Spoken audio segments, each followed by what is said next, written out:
Un, dos, tres, cuatro. Hey guys, welcome to the Mind Performance Health podcast. It's Michael here. I'm joined with Bailey and Dana. If you can see it on the video, Bailey's trying to get the angle on me with his arm. He's putting it on the desk. But unfortunately, he can try all he wants and it's not going to happen. Can't even fit on One day. You're One day, hanging look on at me, the I'm in the Trying to middle. out-angle me. Trying to out-angle me. Yeah, I got you. But thanks, guys, for tuning in. I hope we can give some value today with today's episode, which Dana's prepared. So keen to dig into that. Yeah. So yeah, Dana, let's go. What have we got for today? So today, I guess we're talking about motivation and discipline. Cool, motivation and discipline. I like it. Well, there's a lot to unpack with that one. So Let's go with basics. So, what's your meaning of motivation, and what's the meaning of discipline for you? I like to keep things simple. I like that. Meaning for me, motivation is like feel like it. Yeah. If there's a word with motivation, it's like I feel like it. Oh, I feel like going to training. And then as soon as you don't feel like it, you don't, like it stops. Yeah. So motivation for me simply is like that feel like it kind of thing. Like, I feel like it, so I'll do it. Discipline, discipline's like stick to something, but sometimes it's like you're forcing yourself to stick to it with discipline. Yeah. Sometimes I actually prefer dedication as well as maybe the word for me personally, because you're dedicated to mastering something or doing something and progressing. So I like dedication, and that's just me personally. So if people ask me like, you're disciplined, you say, actually, for me, for whatever reason, the word doesn't stick with me as well as dedicated. Yeah. Like, yeah, I'm dedicated to it. That's just me personally. You might have a whole different association with it yourself or whoever's listening to this, but I just prefer, motivation, I feel like it, dedicated, I stick to it. Simple as that. Yep. Yeah? What about yourself? I would say pretty similar. Motivation is that feeling like you want to go to the gym, you feel good. And then discipline is basically just showing up on the days when you don't feel as good and still, running through your workout, still doing your routine and still getting done what you need to do pretty much. Yeah. I've got a question. I think this question would relate to most clients, and I feel they would like the insights of where your thought process would be on the days where you actually don't, like you said, feel like it. Is there anything that you do strategy-wise or that would help you on the days where you don't feel like going, where motivation is low? Or where is your thought process on that, at the times where you do not want to do something? Yeah, so like I said, motivation is like I feel like it, right? For me personally, that's the way I look at it. I just understand I'm not always going to feel like doing something. That's just unrealistic expectations sometimes in life. And if you look at people that are successful, you just look at the trend. They've done sometimes things that they didn't feel like doing. Yep. Sometimes you do, sometimes you don't. For me personally, now I'll speak to how I handle clients, but for me personally, you got to find, now motivation's not bad. It actually can be quite useful, right? You can run with the motivation, get some fast track results. Magic things can happen. The problem with motivation is that it comes and goes, right? So it's not a bad thing, but what you got to find is what motivates you, right? Like what pushes you to continue doing things or stay dedicated. Yep. For me personally, there's a couple of things I think. Number one is I just know how much better I feel if I do it than versus I don't. Yep. So even though I may not feel like doing it at that time, I just understand for me personally the benefit mentally and physically of me doing that action, whether it's eating a certain way or going to the gym, how I feel after it and for days after, And it's even better on the days where you don't want to. It's an investment. Correct. Sometimes you got to go there, put it in, you don't see the return till days after. But let's be real. If you go, you don't feel like going, you go into the gym, you have a great session, you feel fantastic afterwards. Get a pump. Yeah, you feel jacked, you look in the mirror, happy days. Yeah. You can be upset with that. Quick therapy. So it's just sometimes the point of just getting in the door, right? Yeah. So part of me is just, I understand for me personally how much better I feel after it or even during. It's just getting there. That's part of it, right? And then another part of it, who do I want to be? Do I want to be someone that crumbles and not does things just because I'm not motivated, identity-wise. I got to lead clients. I got to lead my team. I got to lead my family, and I want to lead by example. And part of my identity is, look, like I said, I understand I'm not going to feel motivated all the time. Fantastic. But I'm going to be that person that I'm going to get it done, Yeah. you know, regardless, and show what happens when you do that. Because I can't tell my clients, you know, we wouldn't be where we were if it was like, hey, you got to show up, but only show up when you're motivated. Like, it's not going to work that No. way. Yeah. So yeah, part of its identity for sure. I want to be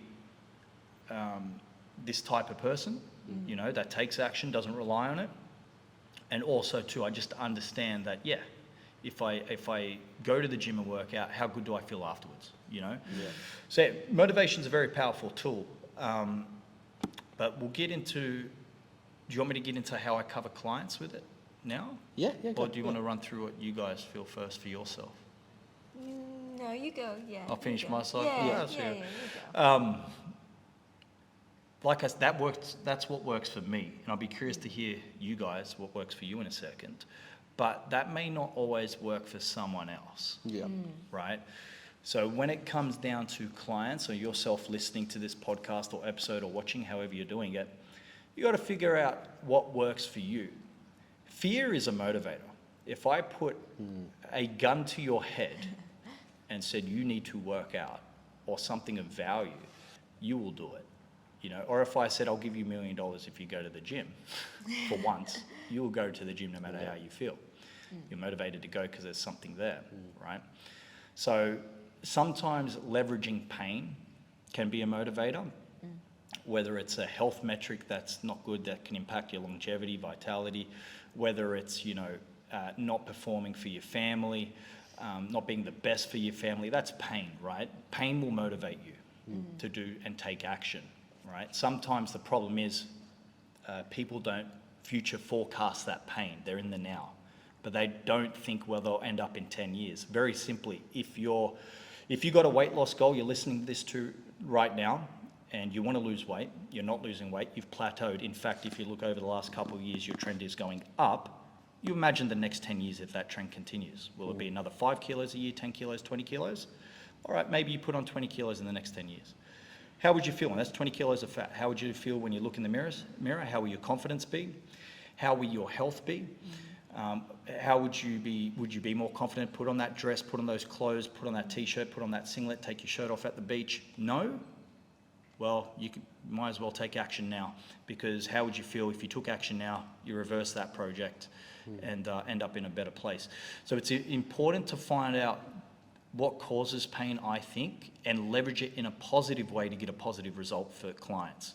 That's personally how I look at it, is what are the values and how can we help those values to help, you know, get the result or whatever we're looking for. Yeah, so that's just my insight on that. You've got to find what drives you personally, and if you've got clients, you've got to find what drives them personally and help leverage things to help them keep forward. Yeah. Yeah, I like that.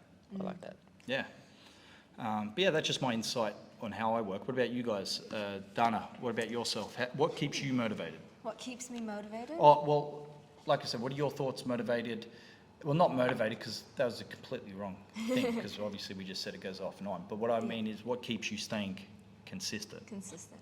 Well, I guess a big thing is having a goal at the end, right? So I've done, I think, 7 comps now.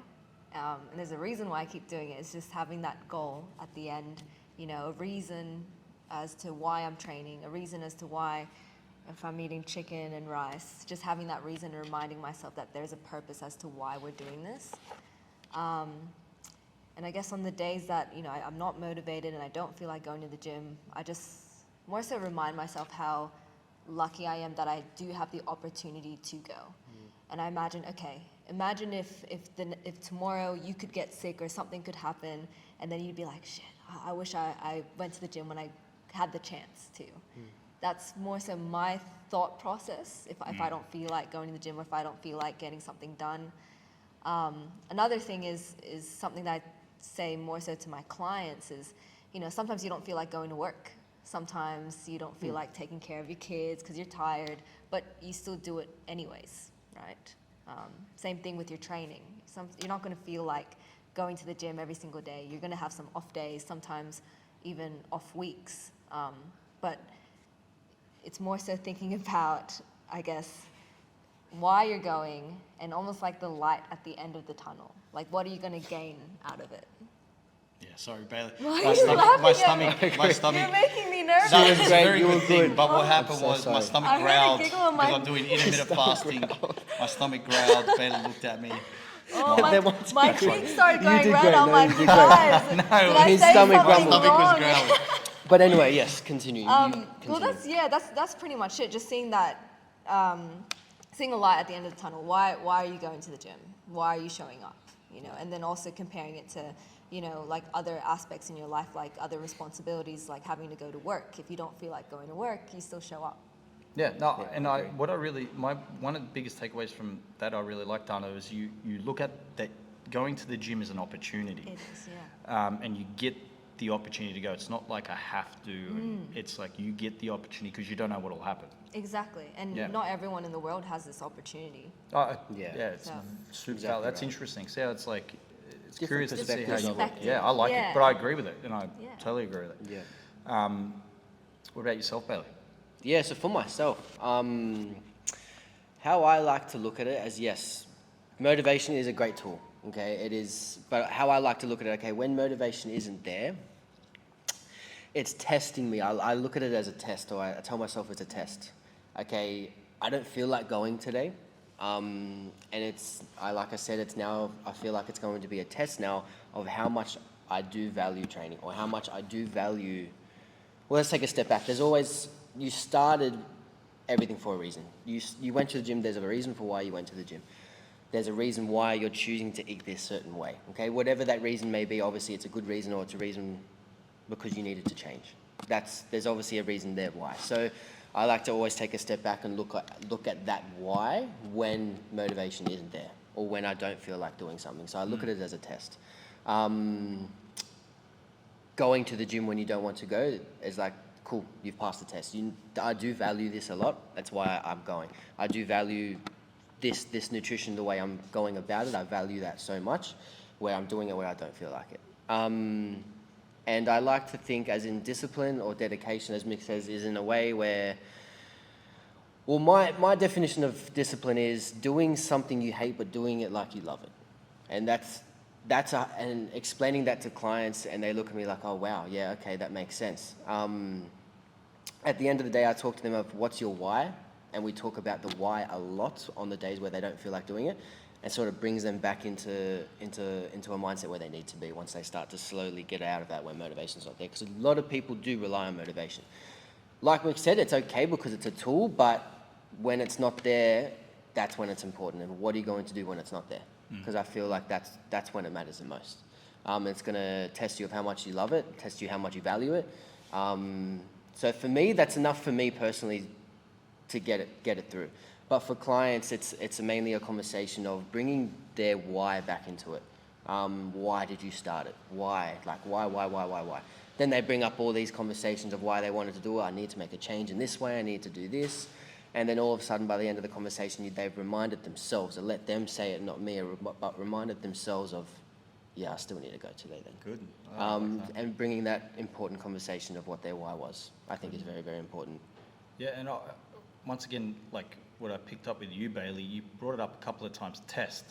Yeah. Test. Yes. Like with yourself. Why is it important for you to pass the test? Well, that's a good question. One, being a great example for my clients.